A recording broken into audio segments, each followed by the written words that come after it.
I love the power of a spoon and a cup. Hello, everyone. Welcome. Nice to see all these faces, some colleagues, to see so many familiar faces here. My name is David Gray. I'm the host of the Calgary Eye Opener on CBC Radio 1. I hope some of you listen, at least occasionally. Yes, that was shameless. I apologize. More importantly, I will be your MC for today's event. As you continue to enjoy your lunch, I have a few housekeeping items to address. The first is for anyone who is a social media guru or who perhaps invested in Twitter today and has a vested interest in seeing the company do well.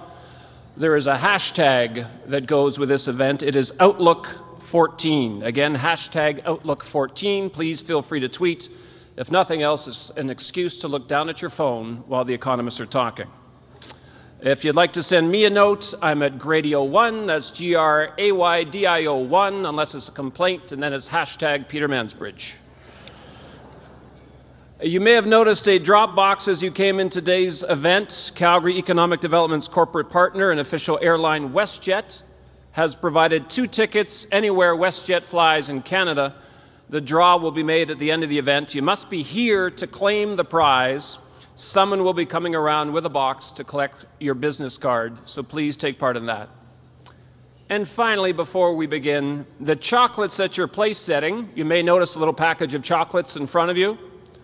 Those were made by Cococo Chocolatiers, owners of Chocolaterie Bernard Callebaut.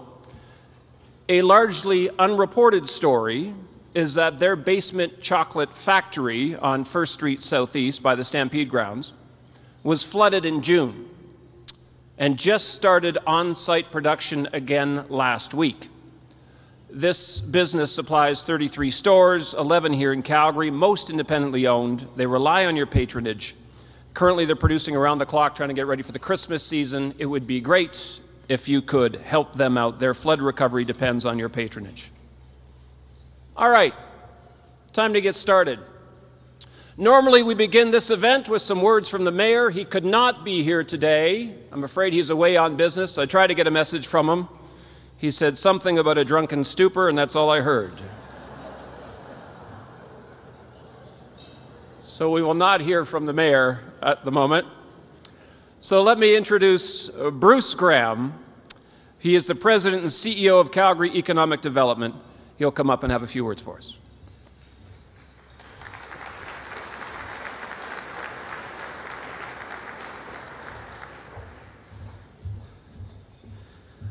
Well, good afternoon, ladies and gentlemen. Welcome. And on behalf of our board of directors and staff at Calgary Economic Development, it is my privilege to welcome you to the 2014 Economic Outlook.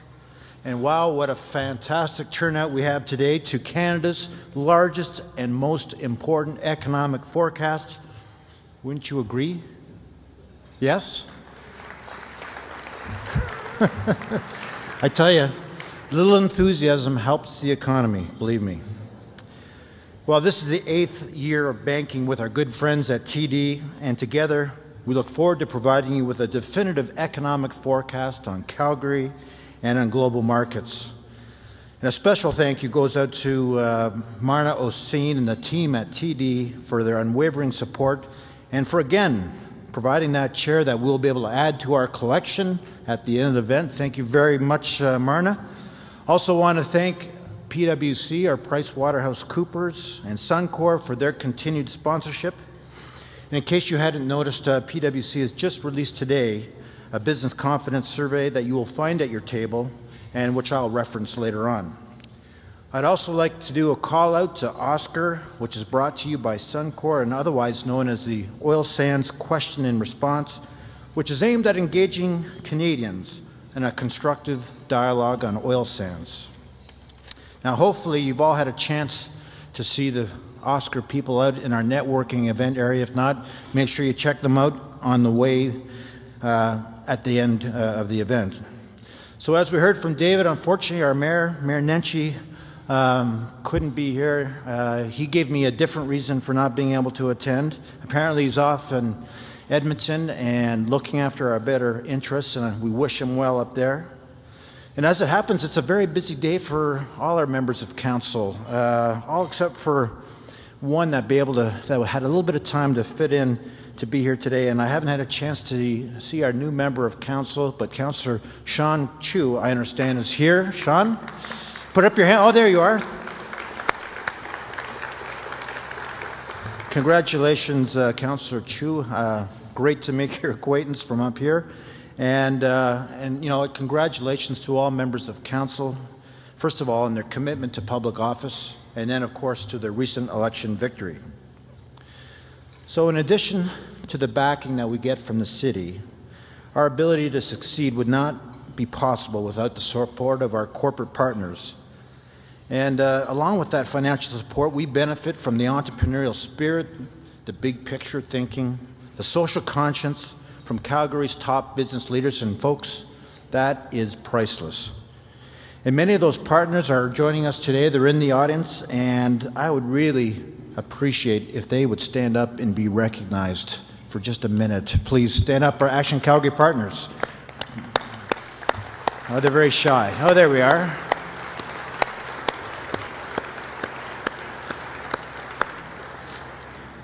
Now, the last time I was up on a stage in this room was May 16th, and we delivered our report to the community talking about our results from 2012. And it just, you know, so happened that a month later, what brought this vibrant city to a standstill occurred. We all know that day in June, and of course we experienced a flood. But out of those flood waters emerged some of the most amazing acts of human kindness and community spirit that anybody's ever witnessed out of any kind of a state of crisis. And I'm incredibly proud to be a Calgarian. I'm very proud of what Calgarians did to get back on their feet. And I can tell you, it really sets us apart. I'm also very proud of the work that was done by a group called the Calgary Business Recovery Task Force. And that group is an ad hoc group of flood-impacted business district representatives and support organizations that we had the opportunity to lead with our good friends from the Calgary Chamber. Now, the task force goal, much like what Dave described, was to ensure that businesses in those flood-impacted areas got back on their feet, and they opened their doors, and they saw customers returning to their operations. And I'm not sure if anywhere in this country, or anywhere except for Alberta, that we would see friends and partners generously donate $1.4 million of cash and in-kind contributions to help us launch a campaign to rediscover our city and to do YYC is Open. So before you leave, I'm going to echo what Dave has already stated, and that is get out and support those businesses that were in flood-impacted areas, especially as we hit this holiday season. Now, if you let me indulge you for a few more minutes, I'd like to talk about a really important initiative, and that is the 10-year economic development strategy for Calgary. And that's because it encompasses a cross-section of sectors and issues that affect all of us as business leaders, as government officials, and as community members. Now, presently, Calgary Economic Development is leading that refresh, but I really should call it a rewrite because we are, you know, blowing it up, I think. But that document was created in 2008, and today we've got a team of 40 business and community leaders that are leading us in that effort. And it's quite a group, insofar as they've already engaged hundreds of Calgarians, young and old, and from varying industries and walks of life. And through that process, I guess what I've learned is the dynamic that we call economic development is shifting. We're seeing a much greater emphasis on local and social issues that are facing Calgary, despite the fact that it's the fastest growing, or nearly the fastest growing city in this country. And while at the same time, we're still expected to build awareness, to strengthen the reputation, particularly on the global stage. So I think it's safe to say we're in the midst of a very dramatic change. Because while we see tremendous success, we are seeing simmering issues that are emerging, issues around reputation, issues around energy literacy, and social issues that I previously mentioned. So this is being further validated by the CEO survey that I mentioned earlier that was prepared by our partners at PwC. And a couple of the highlights in that survey I'd like to talk to. First of all, the good news, and that is confidence in this city is high, 86%. And that's a reflection on Calgary CEO's confidence in their growth prospects and the confidence they see in Calgary as a city of opportunity.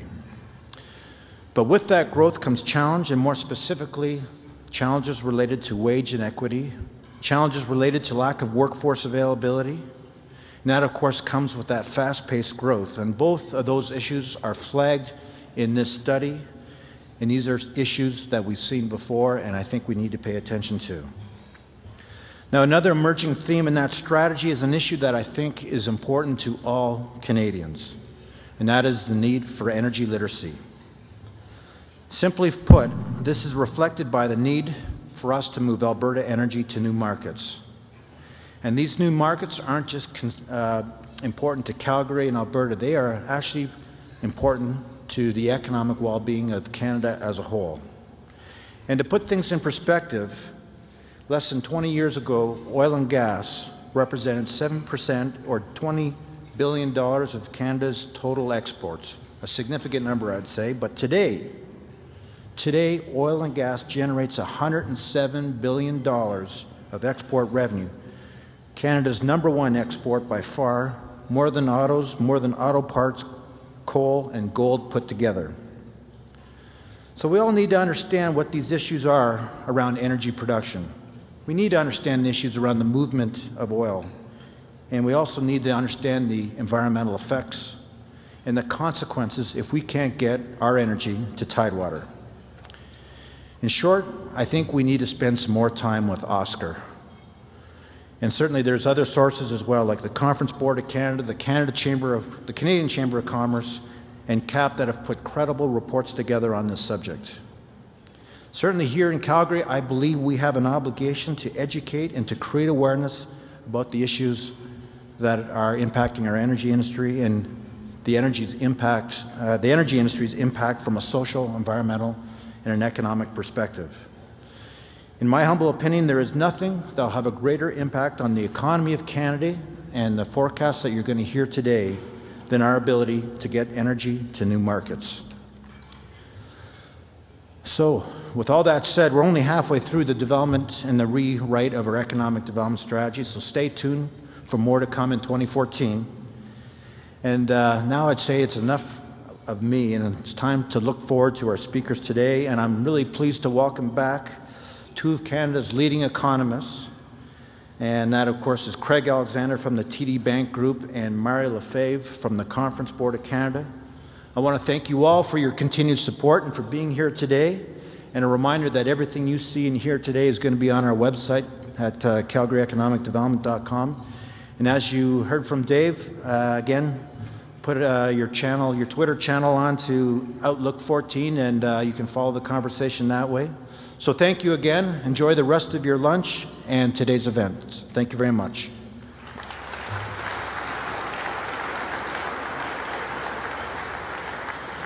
Making sure I'm not stealing your notes. As long as you left some. Thank you very much, Bruce. Just got to tweet this out. Bruce Graham finished his first speech on time. Thank you, Bruce. Well done. All right, time now to hear from Craig Alexander. Those who have been here in the past have heard Craig Alexander talk. He always gives a great overview. We've heard lots of optimism, lots of opinion about how this city has done over the last year. It's time now to get some numbers. So Craig Alexander is the Senior Vice President and Chief Economist at TD Bank Group. He has 15 years of experience in the private sector as an economic and financial forecaster. He's a regular commentator on public policy. Prior to joining the private sector, he spent 4 years as an economist at Stats Canada. 4 years.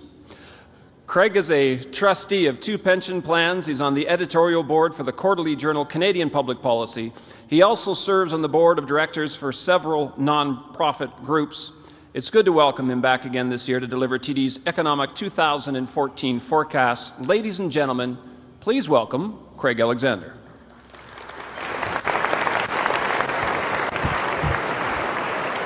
Thanks.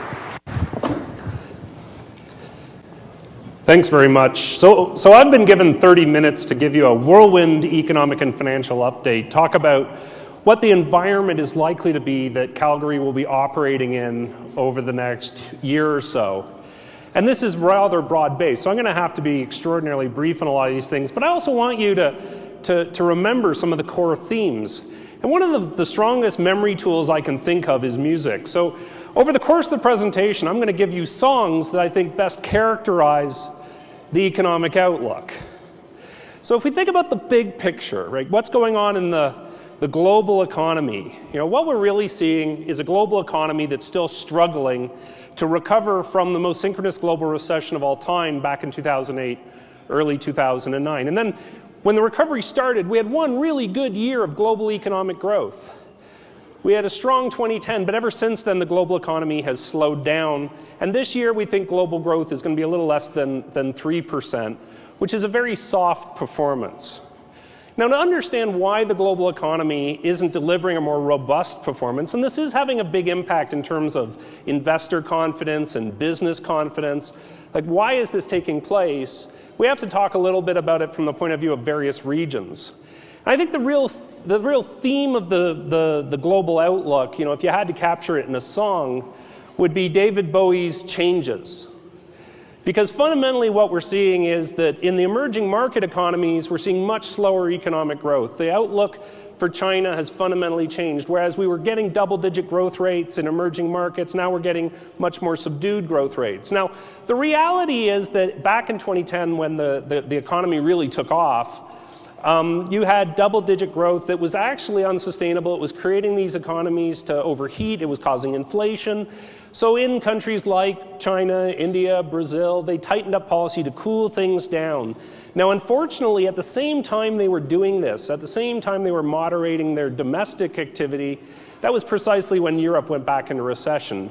And while here in North America, we think about all the products that China ships to Canada and the United States, in actual fact, the #1 destination for Chinese exports is Europe.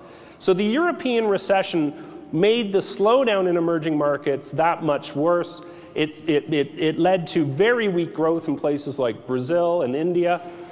When we look forward, though, what we're going to see is a very different pattern to growth as we go forward, because I don't think we're going to be able to paint them all with one brush. One of the things we saw this year was when bond yields went up in response to the Federal Reserve talking about shutting down its bond buying program, you really started to see that some emerging market economies are very strong, and some emerging market economies face some big structural changes that were being masked by the fact that they had lots of access to cheap foreign capital. The minute interest rates went up, people got worried about their prospects, and this is precisely what happened in the case of India. So in the case of, as we look forward, I think the story is going to be that the Chinese economy is still going to be delivering growth of close to 7% over the next couple of years.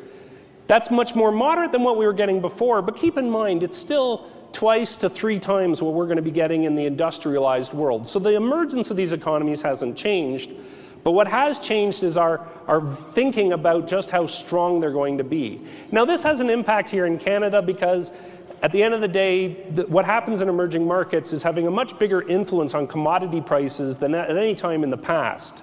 I think what we're going to see is that emerging market economies like China, Brazil are going to gain some momentum, but the growth rate still will be slower than what they were previously delivering. I think some of the others will struggle.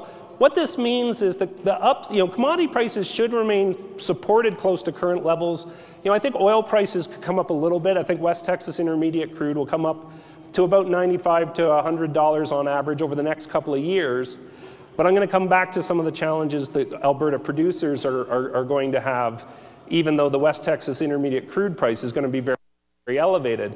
I think in the case of other commodities, I think we might not see as much strength in precious or in base metals, because I think that there's a lot of supply out there. If there's one area I'm really bullish on, and over the next 5 years, I think agriculture is going to be there's going to be very strong demand coming from rising incomes in the global economy that will put upward demand on food prices. When we think about the euro area in Europe, Europe has been a big drag on the global economy, and this has been caused by their ongoing financial crisis. Now, the good news is the financial crisis has abated. It's still out there, it's still a risk, but the sense of financial panic has really diminished. If you had to pick a song for Europe, although I prefer rock songs, I'd have to go with Gloria Gaynor's I Will Survive. Because at the end of the day, the euro will survive. Europe is not going to allow anybody to leave the Eurozone. And part of the reason for this is they know that if somebody leaves the Eurozone, if one country exits, markets are immediately going to start betting on who's next. And it's that source of financial panic that actually causes the financial catastrophe. So they are going to keep the euro together. The good news is that as the sense of financial panic has diminished, this has allowed governments in Europe to extend when they are going to rebalance their finances. They've allowed them to extend their austerity programs, and this is very important because it's allowed economic growth to resume in the region. I think economic growth in Europe is going to be quite modest. I think that Europe is looking at a growth rate of probably only about 1% over the next couple of years. But keep in mind, that's a big difference between an economy that was outright contracting. Now understand, the core problem in Europe hasn't changed. The root of the financial crisis in Europe was excessive government debt. And quite frankly, when you look at the government debt ratios, what you can see is there's still a lot of risk here. I think it's going to be very difficult for Europe to rebalance its books. I do think that Europe is facing a very weak economic environment for a long period of time. And what I'm primarily worried about is sustained high unemployment rates, potentially causing social unrest and causing the government policies that are required to rebalance their books from being derailed. And I think that's where the risk lies. But what we've seen since the financial crisis in Europe started in 2010 is at the end of the day, when push comes to shove, the Europeans do what's necessary to keep the euro together and to reduce the risk of a banking crisis that would impact the whole global economy. So from a Canadian point of view, the fact that the European financial crisis has subsided is unambiguously a positive because it has really reduced the global risks that are out there for us. As we continue our international tour, we go to Japan. Now, Japan is a country that over the last several years, I haven't actually had much reason to talk about it. It was an economy that was growing at a very slow rate and suffering from deflation. But boy, have they pulled out all the big guns to try and change things. They've embarked on a massive stimulus program. There's enormous government stimulus, but then they've also embarked on a program through the Bank of Japan where they're going to double the amount of yen in circulation. To give you an idea how big this program is, this is as big as the Federal Reserve bond buying program called quantitative easing, but for an economy 1/3 the size. What it's doing is it's depressing the value of the Japanese yen, it's giving Japanese exporters a competitive advantage, and quite frankly, I do think it's going to boost Japanese growth over the next couple of years. I think the one challenge, though, is that I'm not convinced over the medium to long term this is going to break Japan out of its malaise, for the simple reason that demographics in Japan are now terrible. Because of an aging population and very weak immigration, the labor force every year in Japan is dropping. Well, economies grow either because you have more workers or you use those workers more productively. Well, in the case of Japan, they have good productivity, but the labor force is outright declining every year. So I think what we're going to get is, I think we're going to get a lift in Japan for a couple of years. This could actually create some export opportunities for some Canadian businesses, but at the end of the day, I don't think the story in Japan has changed. But the one thing I do stress is that the Bank of Japan's program of injecting all this money into the financial system, it could actually have some significant influences on what's happening in global financial markets. When we look at the United States, there's been a lot of frustration about the US economic recovery. And this isn't surprising because a typical recession recovery in the United States is one where the economy shrinks 2% during the recession, and then the first year of economic growth goes up 4 to 5%. Well, what happened this time? The economy shrank more than 5%, but the pace of economic recovery on an annual basis has only been 2.2% over the last 5 years. I mean, this is a very weak recovery. Now, it's not entirely surprising that this is what's happened, because if you look back in history, every time you have an economy that has a recession because it had a credit bubble or a real estate bubble, when it collapses, it causes a lot of long-term pain that needs to be addressed. The big one in the United States, to me, the thing that best characterizes the challenge that from the financial crisis was the enormous number of foreclosed homes that had to be absorbed before the housing market could finally recover. So when we think about the U.S. economy, it's been struggling because it's been dealing with all these different headwinds. But the big headwind for this year actually wasn't real estate, it was the U.S. government. At the end of last year, America was heading towards what was dubbed the fiscal cliff. You gotta love the metaphors we come up with, right? To me, the fiscal cliff sounds like the end of the movie of Thelma and Louise, where you got this car driving at a canyon, right? Well, last year I said that America would find a way around the fiscal cliff. What the fiscal cliff represented was if you allowed everything that was currently in legislation to occur, the increase in taxes and the cut in spending would take an economy growing at 2% and would lower growth by 3%. So this was math even Washington could do. 2 minus 3 is you're back in recession. So that's an unacceptable outcome. And I said that they would find a way to get around the fiscal cliff. Unfortunately, America is living up to Winston Churchill's quote that America always does the right thing after exhausting all other options. Because they really had to come down to the 11th hour. They extended the tax cuts for most Americans, but not for high-income Americans. They allowed the payroll tax cut to expire. And then they couldn't agree on changing the government spending cuts that were in legislation that was called the sequester.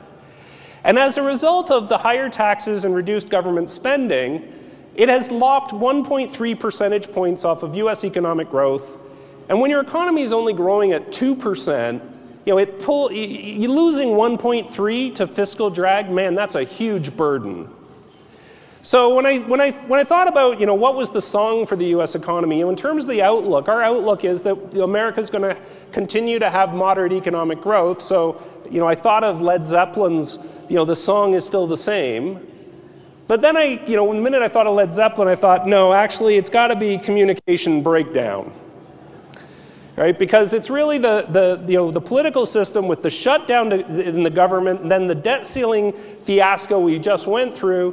What they did was they kicked the can down the road for a few months. We're going to have the debt ceiling discussions again in February of next year. Next year's a midterm election year. So what do you think the politics are going to do? Or do you think they're going to get easier or more difficult? Right? So fiscal policy in the United States is going to continue to be a challenge. But the one thing I would say is if you take away Washington and you ask what's really happening on the ground to the U.S. economy, there's actually reasons to be bullish about the U.S. The housing market is recovering. Home prices are now going up at a double-digit rate. And I think housing is very powerful. I think, if you look back in every cycle, you had real estate was the first in, real estate is always the first out. And it has a big virtuous circle. When your housing market's going up, you're building more houses, that adds to growth.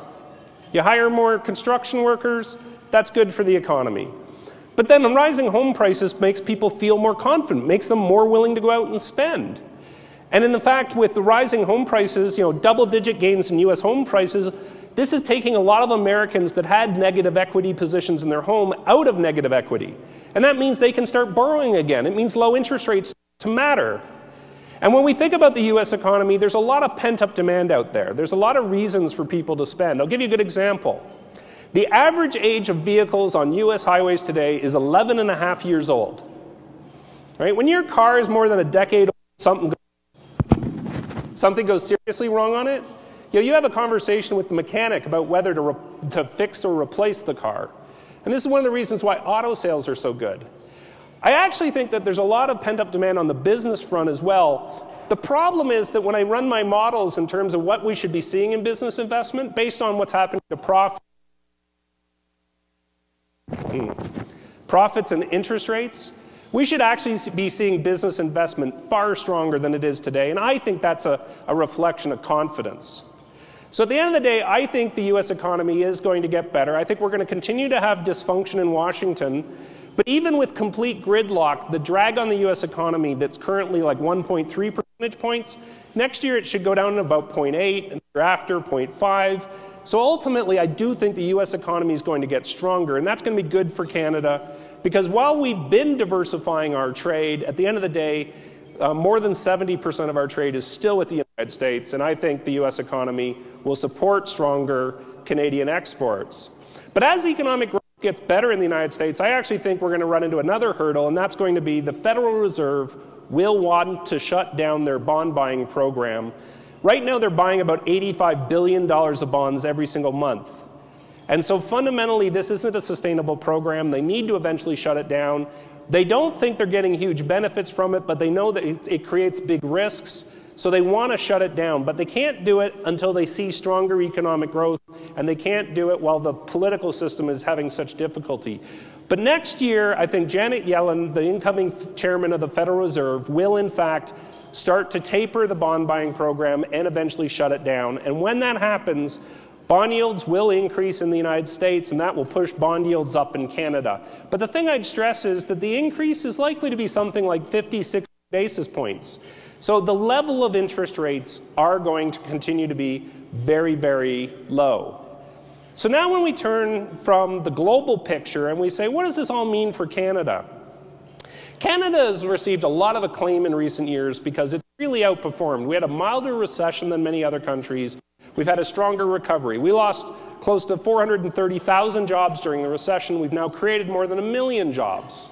You know, we lost a little over 4% of output. We've now increased output by close to 10%. Canada's done very well. The big challenge, though, is that when we think about the national economy and you say, what's driven growth over the last few years? Like, what's really been the catalyst? Well, when the recovery first started, there was a lot of support from the government. Then, as the recovery continued, what you had was strong real estate and strong consumer spending. Now, I think real estate and consumer spending can still be additive to growth, but at the end of the day, I don't think that it can do the heavy lifting going forward. So we need to have a rotation in the source of growth in the economy. So, you know, if we look at governments are tightening their belts, they're balancing their books. Now, the fiscal drag in Canada is much more manageable than in the United States. This is not jeopardizing our recovery. But it does mean the governments are not going to be adding to growth. So I think the federal government will balance their books on time in 2015. You know, here in Alberta, I think the fiscal situation is far better than in most other areas of the country, so there's not as much fiscal drag here. But ultimately, the government is not adding to growth the way they did in the past. On the real estate front, you know, you constantly hear stories about people being worried about a housing bubble in Canada. And the Economist magazine loves this slide that shows the differential between the price to own a house versus renting. Make no mistake, it has gotten a lot cheaper to rent relative to own because of the rise in home prices. But I don't subscribe to the view that we have a housing bubble in Canada. I actually think that we do have some stretched valuations that reflect the fact that we've had a very low interest rate environment for a very long period of time. But outside of small pockets of imbalances, like condos in Vancouver and Toronto, I don't actually believe that we have a large, significant problem in the Canadian real estate market. One of the things I am a little concerned about, though, is the pace of building that we've had, because in the long run, ultimately, what drives real estate is the pace of population growth and household formation. And if we look at the pace of construction, it has been stronger than you would anticipate from demographics. So construction probably needs to slow across the country. But again, it's a very regional story. And I'm going to come back to the Alberta side of things because the Alberta real estate story is very different than you have in some of the other provinces. Ultimately, I do think real estate needs to moderate. I think that we will see a relatively flat national market over the next couple of years. I think if the housing market accelerates significantly from current levels, the government will get worried about debt again, and so there is a greater risk of a further tightening of rules to cool down the housing market. Now, understand that the government does not hate real estate. What the government is concerned about is the high level of household indebtedness. And this is the reason why, you know, from a consumer spending point of view, I think consumers can add to growth in the economy, but I think consumer spending is going to be anchored by how much their income is going up rather than increasing their spending through debt financing, because debt relative to income is reached record levels. Now, to be clear, I don't believe that we have a major problem on our hands where when interest rates go up, Canadians are going to lose their homes. I don't believe that for a second. We income test our loans. We know what people are capable of. What I actually think the bigger risk to the outlook is that when interest rates go up, it's going to be a lot like what happens at the gas pump when you have gasoline prices go up and you go to fill your car and you suddenly find you have less money in your wallet to spend on other items. And the consumer is 60% of the economy. So when interest rates go up, I think it's going to be a major challenge for economic growth, but I don't think it's going to create a huge problem. And quite frankly, I don't think interest rates are going up for a very long period of time. I don't think the Bank of Canada is going to raise rates until sometime in 2015, not 2014, 2015. So I think low interest rates are going to persist. But the consumer can't debt finance Canadian economic growth. So if government, real estate, and consumers can't drive growth, where are we going to get growth? Some of you may have suffered through first-year economics. And if you did, I am truly sorry. But if you did, you know that the other two sectors of the economy are exports and investment. So we really need an improvement in the global picture to drive Canadian economic growth. So, you know, what's the song for Canada? The song for Canada is "With a Little Help from My Friends" by the Beatles or by Joe Cocker. At the end of the day, we need to see an improvement on the international front to help lift our exports and help improve economic growth. If you want to understand why growth this year is less than 2% in Canada, it's because that transition hasn't been able to take place when the US economy has been struggling. But one of the things I think is going to help facilitate that shift in exports is going to be a weaker Canadian dollar. And it's very fundamental if you just think about the logic of it.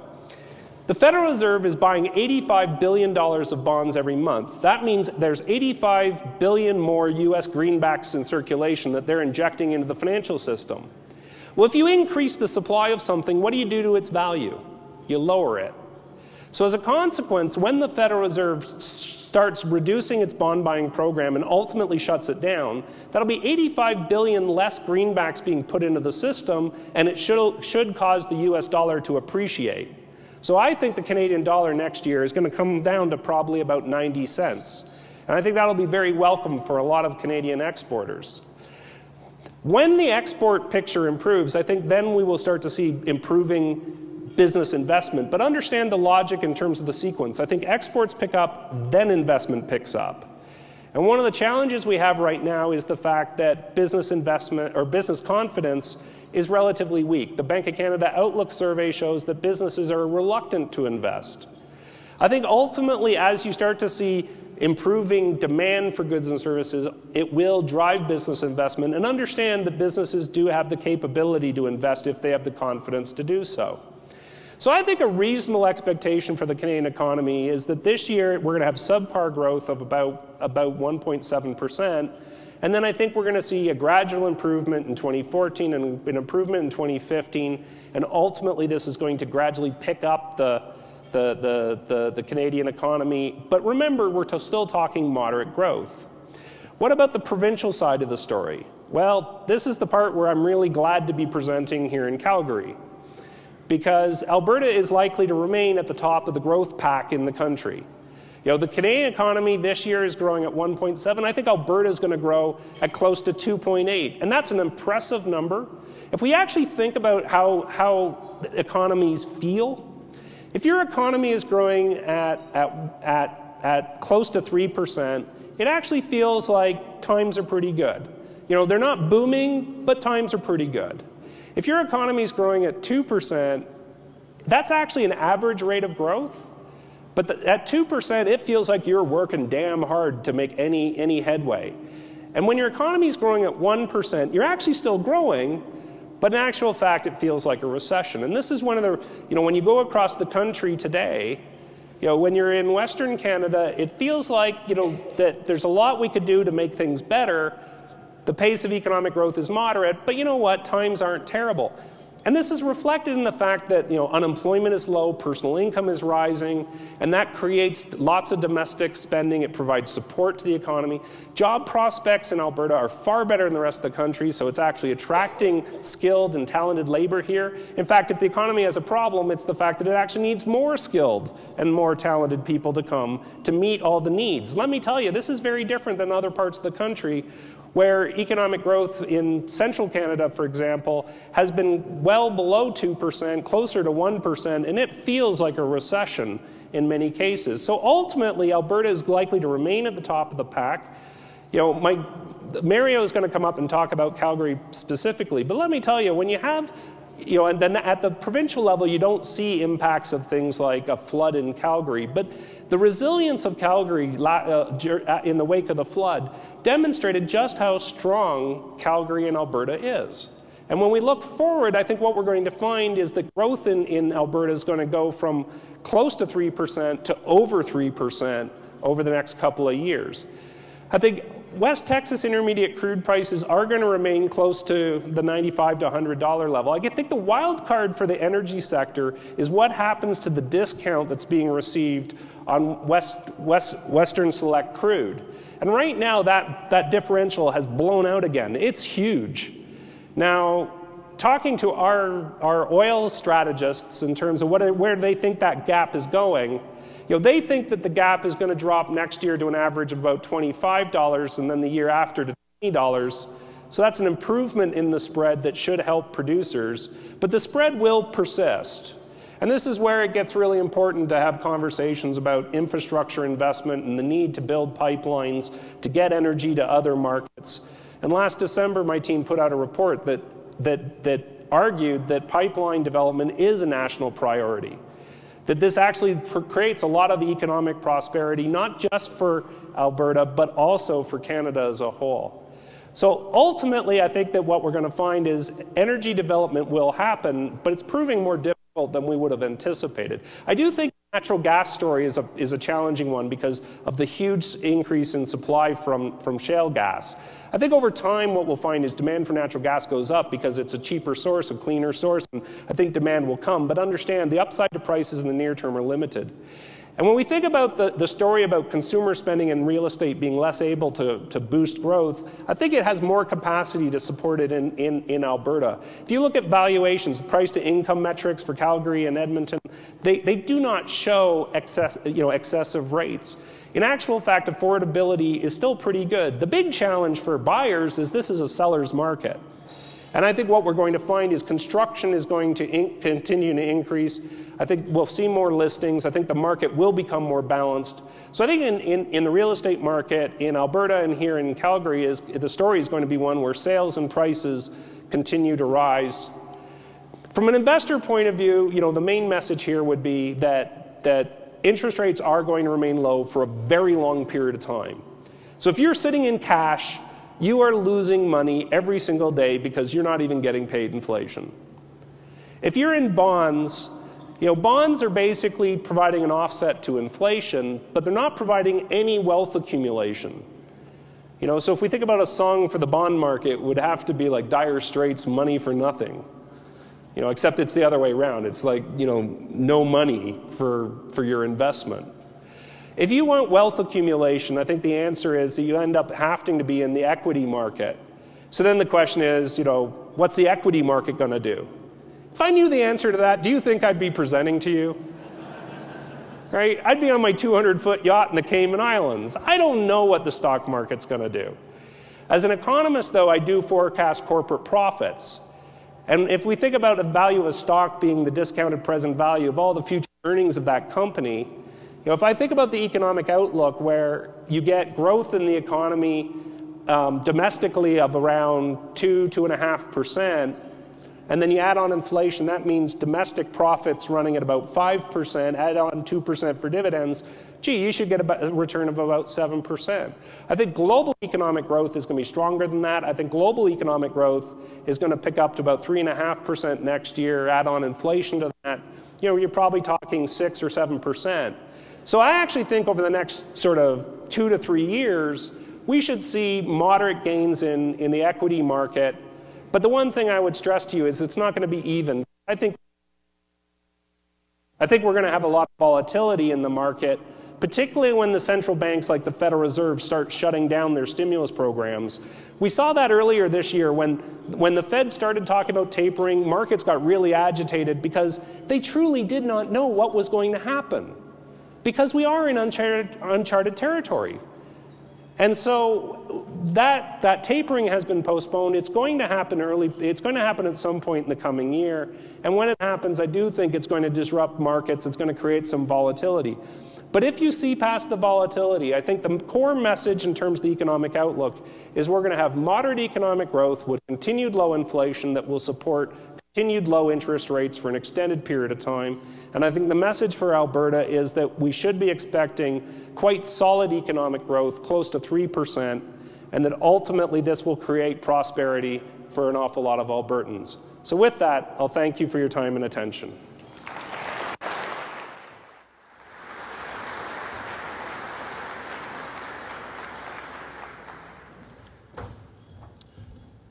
Thank you very much, Craig. An optimistic outlook, 3%, we'll take that. And thank you for providing the first musical playlist from a Canadian economist ever, I think. At around 6 a.m. this morning, our next speaker came into our offices at the Eye Opener, came into studio. He complained about the coffee, being from Montreal. But then he talked about how good he felt being back in Calgary, because giving a presentation here is so different from talking in other cities in Canada. If you don't know Mario Lefebvre, he is the Director for the Centre for Municipal Studies at the Conference Board of Canada. He's the Director of the Centre for Municipal Studies, and as a Director, he has developed a tremendous knowledge and in-depth understanding of the economic and financial situation of Canada's cities. If you want to know how we're doing compared to everybody else, he's the guy to talk to. Mario holds MSc and BSc degrees in economics from the University of Montreal, and it's our pleasure that he, like Craig, has returned to this event to provide an outlook specifically for Calgary from the Conference Board of Canada.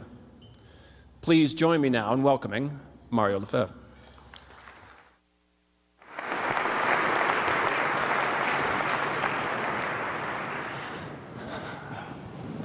Thank you, sir. Oh, it's already turned on. I want to apologize, first of all, because I'm incredibly nervous and agitated. And that's because of Calgary Economic Development. You know, whenever we come here every year, they have these films made and they have them on their website. And I went and viewed them. And I went, how the heck could I have ever been so funny? And now I feel like I need to match that. But I'm not sure that I can. So I'll try within the next half hour to renew myself and be as funny as in the previous years, but it's nerve-wracking because economists, by definitions, are not funny people. They're everything but funny people. So I will still try to give it my best shot, maybe put some accent into it, just so you know you can find that funny. Though I'm working really hard on my accent. But then I started feeling kind of sorry for you people in that you only get half an hour of me in a year. But anyway, that's for another conversation. Okay. I was blown away this summer because, of course, all I got from Calgary, since I had no planned visit here, were the terrible images from the floods in June that we've already alluded to. And then I thought, wow, you know, for 10 years I've been coming here, see this economy growing, and when I talk about economy growing, I don't just talk GDP, because nobody eats GDP. What I've seen growing is disposable income per capita, is the value of homes in an incredible way, job creation, but particularly population. Over the past 25 years, Calgary has added, right next to it, Saskatoon. Almost Halifax in terms of numbers. That's 350,000 additional people that has made, or called now, Calgary home relative to 20, 25 years ago. That's over the size of Saskatoon and almost the size of Halifax. So when you have that amount of additional people, it got me thinking that this, of course, has to be an incredible buffer in a period just like you had this summer with the floods. Because, of course, these people come in here, and, of course, they will soon need hairdressers, retailers, and, of course, since we're talking Calgary, they'll need Ferrari dealers, which other place only dreams of having. But anyway, that's my problem, not yours. So I can only look at this in jealousy. But what I saw through the summer is, yes, an economy that took a bit of a pause, but it's almost miraculous how quickly it soared back up. So, of course, since all I got during the summer were the pictures of the Saddle Dome being flooded to what, 8th row or 10th, or was it the 12th row? And then I thought, how can the numbers still come in looking as decent as they do?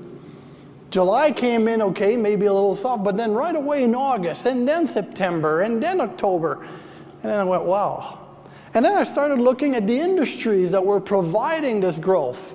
A lot of it, personal services, the hairdressers I was referring to, and also the non-commercial services, which includes healthcare and education. And when you have a rapidly growing population, healthcare and education do grow alongside. You don't have school closing here like I have in so many other urban areas that I visit in a year. It's got to be that you've got the opposite.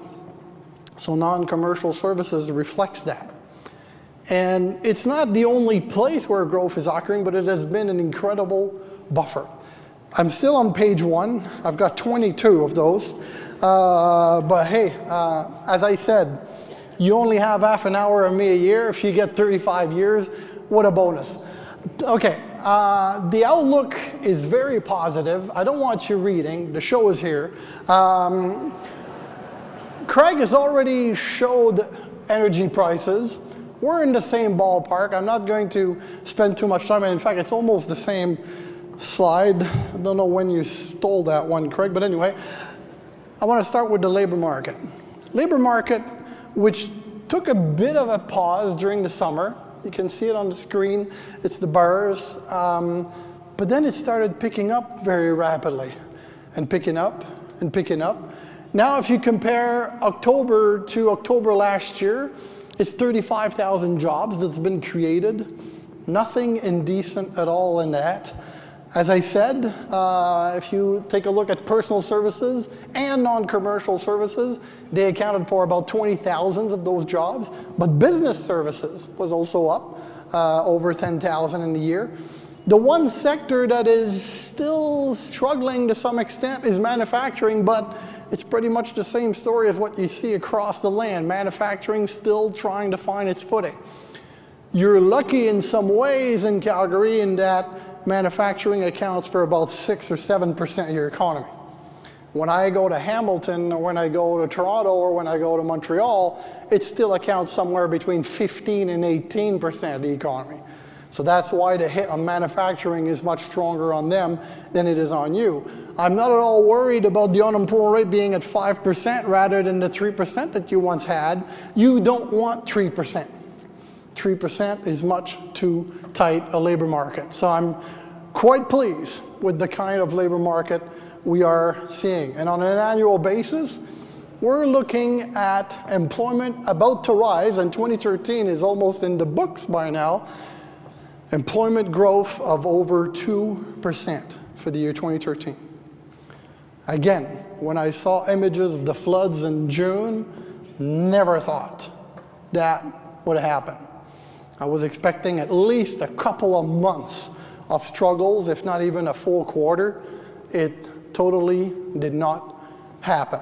So hats off on this one. Again, thus the title of the presentation, as resilient as one can have it. So the unemployment rate, you had the recession, coming down nicely, 4.5%, give or take a few now, expected for next year. That's the kind of unemployment rate you prefer. You don't want to go back to where you were in 2006 and 7. You guys are filthy rich. You don't need me to tell you that. But anyway, I need to show these slides, so here I am. I hate putting those together, trust me. I look at those numbers and I go, what the heck can they do with all this cash? But anyway, it's not what it was prior to the recession, but you're still in very decent zone, growing at about 4 to 4.5%. True, inflation, mind you, inflation is probably 1.5 now, more than 2%, but even if it was 2, you would still have a real take-home pay increase of about 2.5% per year, and 2013 will be no exception to that. Again, in the circumstances, hats off. So of course, you guys go out and spend. Look at this. Last week, I was preparing 2 PowerPoint decks. One for Montreal and one for here. No kidding. This is not just a make-up joke. I'm not trying to make jokes. I'm funny enough as is. Okay, and I was looking at this here, and I saw that retail sales of 5%, which is give or take a few what you're about to have in 2013, looks minuscule.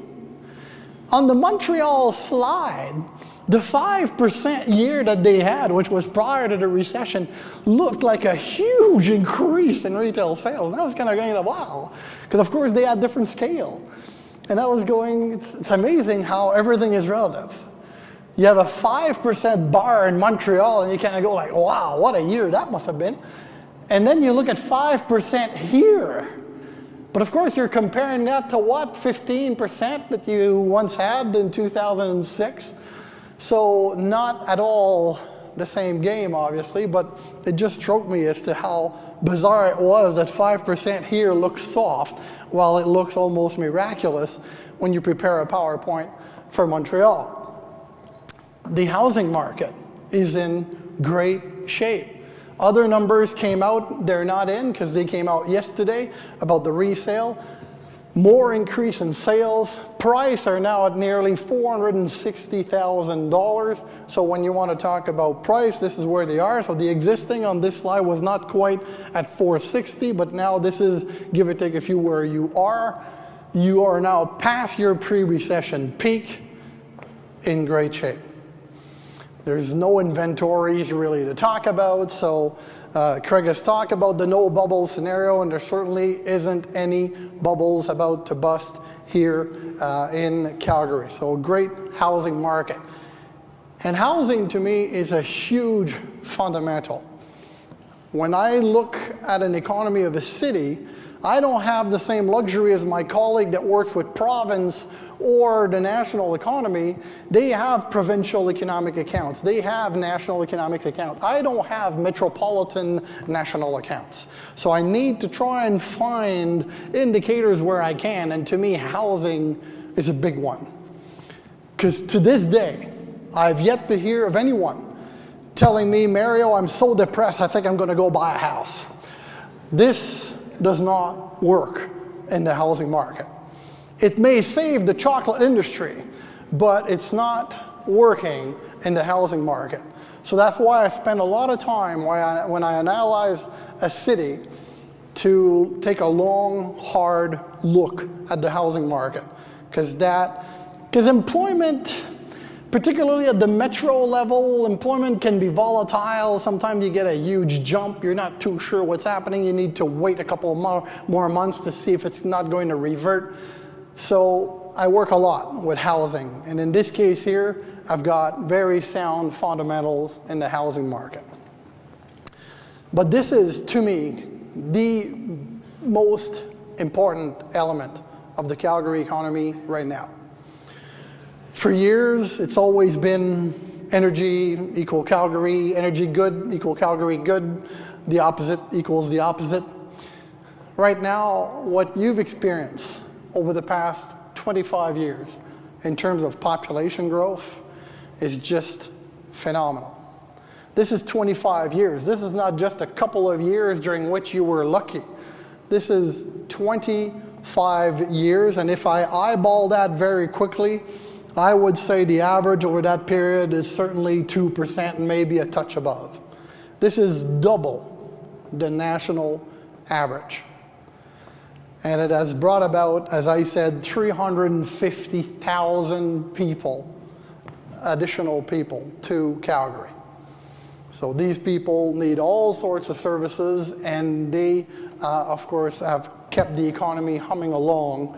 And on top of that, you give them jobs, you give them sound income, so you've got great domestic demand indicators. The housing market, as I said, great shape also on the new housing market front. We're now building on an annual basis, give or take a few, 13,000 new units. Well, that's a tribute to the fact that the population is increasing by about 30,000 every year. On average, CMHC says that you put about 2.5 people per home. Well, that's exactly what 13,000 units basically represent. So that's basically your new norm. It's not an extraordinary number. It's not something that's going to correct itself. It's your new norm. It was a bit hotter than that prior to the recession. The 17,000 that we saw in 2006, we knew was not sustainable. But at 13,000, don't expect a correction. Don't go back to the 1990s and say, well, how come in the 1990s we're only building 7,000 or 8,000? Well, that's because population was not increasing by 30,000 people a year. So that's why you can support 13,000 units. So again, don't expect any kind of correction there. Non-residential construction is literally on fire in Calgary. There are all sorts of projects going on, from the airports to so many others. So non-residential construction is in great shape. Again, if you look at the building permits, you see extreme volatility, but the trend is incredible in non-residential construction, and there's a lot of activity going on. So when you put it all together, the goods sector is going to do well because construction is going to be a strong player into the overall goods producing industry. As I said, true enough, manufacturing still going kind of sideways, but you're lucky in that manufacturing is not a big sector at 6 or 7% of your economy. It exists, and I'm not denying it, but at 6 or 7% of the economy, it is certainly not your main driver of economic growth. Services, well, again, for as long as you'll have population humming along the 2.5% to 3% pace every year, you're going to have very decent services growth. Why? Well, again, because these people go out and shop. Retailers are smiling. They have people in their shop like they never had before, and there are 30,000 new residents coming to town every year. So how can you not be happy being a retailer? And on top of that, these people on average earn an income that grows by about 5 to 6% per year. So of course, they are out there shopping, and that is supporting the services sector. So overall GDP, we're looking this year at about 3.3%. We're about looking at 3.5 for next year. At 3.3, anyone wanting to look at the old film from last year would see a prediction of about 3.8 that I made for 2013.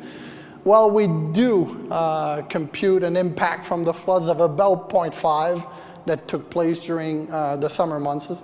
So at 3.8, without the floods, I would have been pretty close to the bottom line. But at 3.5%, given the new international context that Craig just described, you are high up there in terms of economic performers.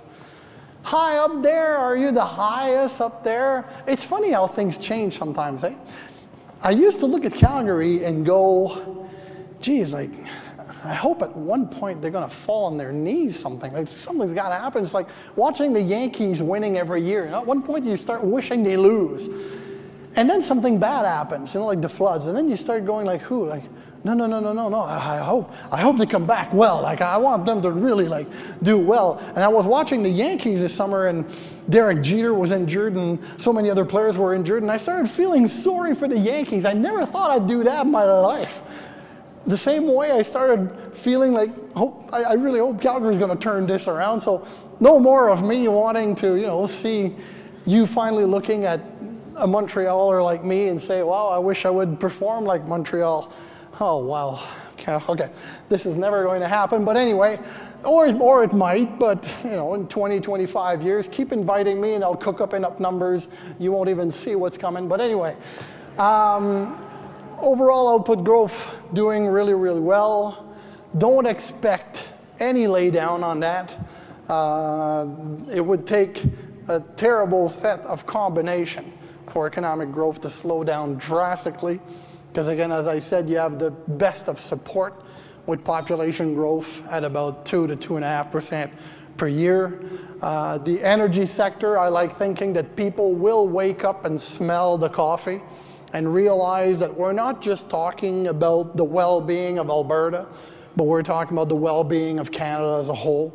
So just like we saw the circus in the United States around the fiscal situation, I like thinking that we're also going to come to term at one point.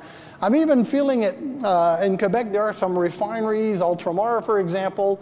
They're getting the message across more and more that they want this to happen. They want the pipeline capacity to be expended. So we're hearing it. It is slowly making its way. And I'm one of those that think that when push comes to shove, people come to their senses. And eventually that will happen. So I don't want to make this a bigger risk to your forecast than it really is. Here's something fascinating. I started putting together real GDP per capita charts. Just because at one point, somebody during a presentation asked me, so could you not have a slide on GDP per capita? And the person's argument, which is right, was that, if a city grows by 4%, but population is growing by 3%, then on a per capita basis, it's 1%. But if a city grows GDP-wise by 4%, but population's only growing by 1.5%, then, on a per capita basis, and when I started putting this together, I went like, wow, Calgary, true enough, is above the national average, but not by much. And actually, the national average, I don't know what happened to my slide, but it moved on me because it's 0.8.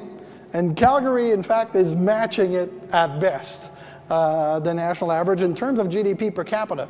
So I started double checking this, because I wasn't sure if the results was right. But it is. Over the decade of 2003 to 2012, GDP growth in Calgary was on average 3.7% per year, which do include a year of minus 3-point-something% in 2009, but notwithstanding that, still 3.7% per year. But population growth was 2.9. So you put that on a per capita basis, and it gives you a GDP of 0.8.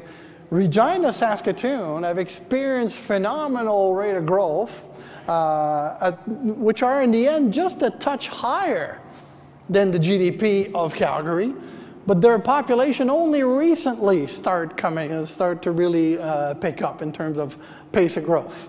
So when you put on a per capita basis, you get a different picture.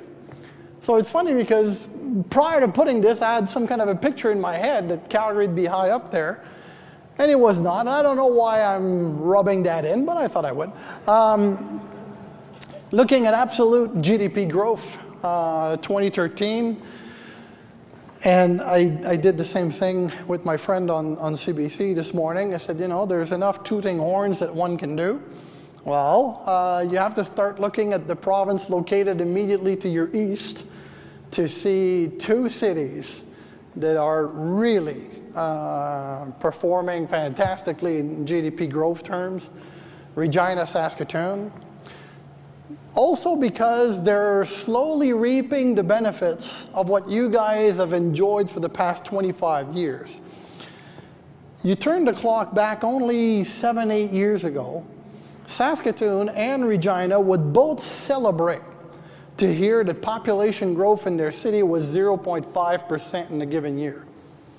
Nowadays, population growth in Saskatoon is 3% per year. It's been like that for 6-7 years. Regina's at 2.5% per year. And this is really happening to them right now, and they're reaping the benefits of this now, and their housing market's on fire. So they've got strong growth from this beginning, this emergence of population, which you guys have enjoyed for 25 years. So they're reaping the benefits of that right now, and they're in great position. And of course, they're also nicely located in some commodity markets. So they're doing well. They're going to do well next year. Calgary is going to come back to the top 3 next year. Some rebuilding also taking place. It's going to fuel that number. But fundamentally, an economy that remains strong. And again, Craig alluded to that as well. I got this wonderful job that's making me tour this country every year. I do visit all 10 provinces at least twice a year each. And it's amazing how different you get in terms of reaction from one crowd to another. And Craig told me at lunch that he went to Montreal and he couldn't believe the pessimism. I would agree with him. Right now, the most pessimistic province is Quebec. You have business people sitting on money, not sure whether they should invest it or not. Corruption is the word that you hear on a daily basis. Everyone's wondering if they're not being ripped off left, right, and center. So it's really has put the province into some kind of a neutral way of doing business. It's just not moving as fast as it could. Because fundamentally there are some good things happening in the province, but this has become some kind of a drag. Of course, you go to Saskatchewan, well, they're partying every night. And that's really cool, because they invite me when I go. And when I come here, I'm not invited to parties, but maybe another year. And then you go to Ontario, and Ontario are not sure right now whether they should party. Not yet. They see the U.S. economy picking up, so everyone involved in the manufacturing industry are now starting to be hopeful that this might be the turn they were waiting for. So they're not sure. They have the ice, they have the champagne, but they're not sure if they should put the champagne on the ice right now. So it's really a different feel, depending on where you are. But the amazing thing is that I've been here, I told you already, at least for a decade, probably more like a dozen years, once or twice every year. And it's a steady pattern of growth. Just an incredible, steady pattern of growth that you guys have been experiencing. And the great news is that you just should not expect for it to end tomorrow or even the day after that. You've got strong foundation and foundation for years to come. I will leave you with some publicity. If you're bored over the coming weeks, please visit the Conference Board website, where a new book is soon going to be released called Power Play, the Business Economics of Pro Sports, in which you're going to find answers to questions such as how many NHL teams could there be in Canada? Is there room for expansion of the Canadian Football League in Saskatchewan? Could Calgary be home to a Major League Soccer team at one point?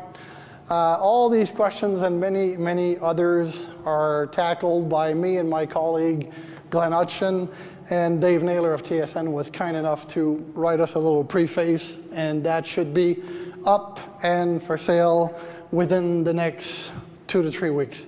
As usual, you've been a great crowd. Thank you very much.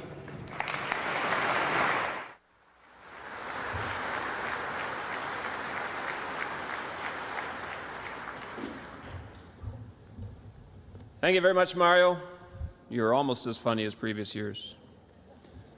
He does do a fine job, and if anyone's willing to party with Mario, you can come up to the front afterwards and hand him your card. You may notice somebody walking around collecting business cards. That's for your chance in the WestJet raffle. If you haven't put your card in there yet, just wave your hand and we will come and get them, because we're going to make that draw in just a couple of minutes' time.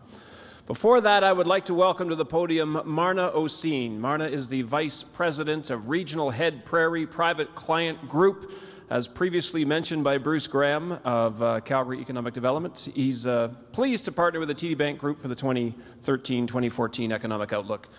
And without the generous support, of course, of TD and this beautiful green chair, this event would not have been possible. Please welcome Marna.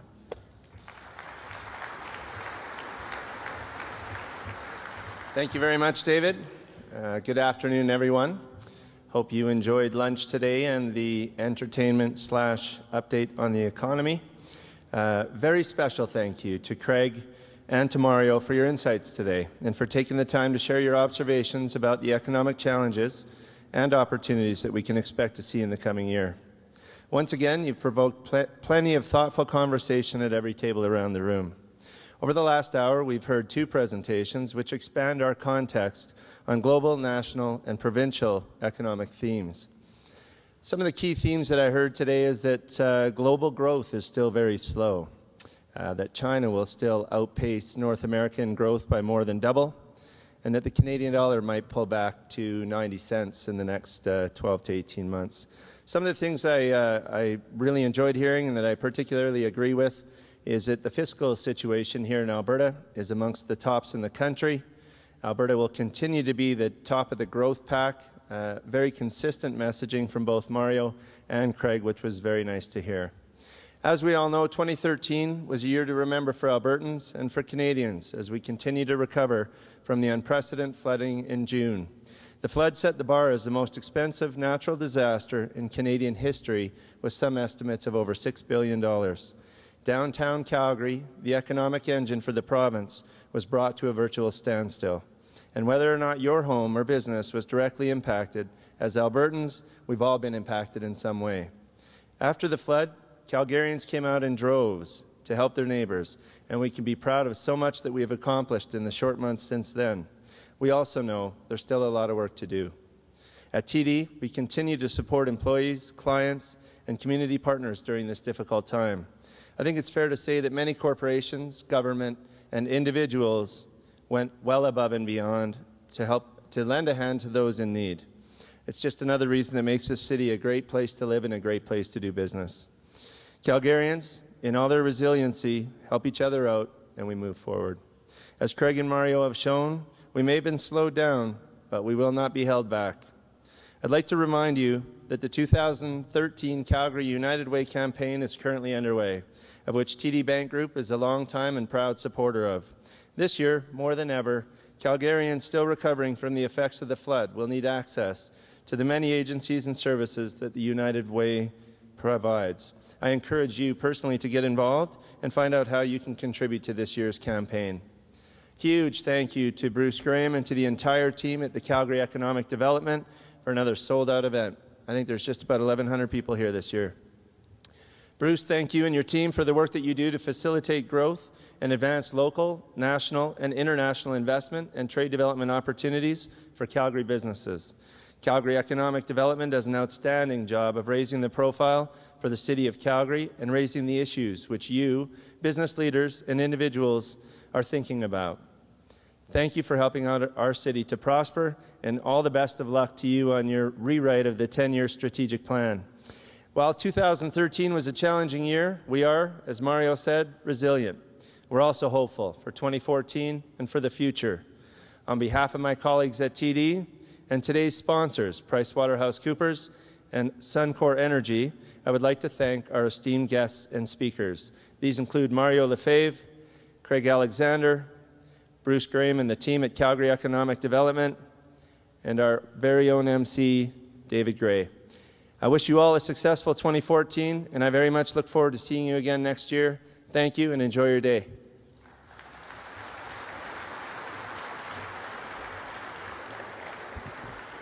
Thanks, Marna. Before we all go, we're going to do the draw in just 1 second, so hang tight for a moment. But just a quick reminder that outside of these walls, there are kitchens and coat rooms, and on the streets, cab drivers, all sorts of people who depend on what you do to keep this economy going strong. I'd like to stop for just a moment to thank the people who worked in the kitchens here and who have been serving us while we've been quietly listening. Can we give them a round of applause, the people from the Calgary Toast Convention Centre? All right. Stephen Fast, are you nearby? Where's Stephen Fast?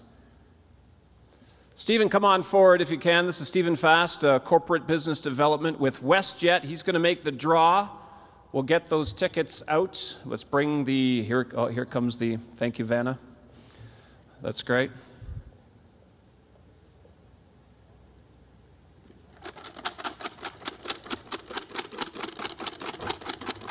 Who needs this the most? Anyone?